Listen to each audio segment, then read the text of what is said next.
జాంబవంత ప్రతిష్ఠిత పడమటి ఆంజనేయ స్వామి వారి పరమాద్భుతమైనటువంటి మహిమలను వివరించేటటువంటి ఒక పుస్తకం సంగ్రహంగా అందరికీ అందించాలి అనేటటువంటి ఆలోచనతో, స్వామివారి ప్రేరణతో, స్వామివారి కృపతో, స్వామివారి ఆశీస్సులతో పడమటి ఆంజనేయ స్వామి వారి చరిత్ర అనేటటువంటి ఒక పుస్తకాన్ని సంగ్రహించి రచయించడం జరిగింది.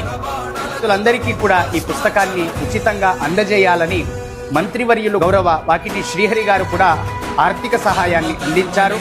పడమటి ఆంజనేయ స్వామి జాతరకు అందుబాటులోకి రానున్నది. ఈ పుస్తకాన్ని అందరి వినియోగించుకొని స్వామివారి ఆశీస్సులకు పాత్రులమవుదామని తెలియజేస్తూ జై శ్రీరామ్.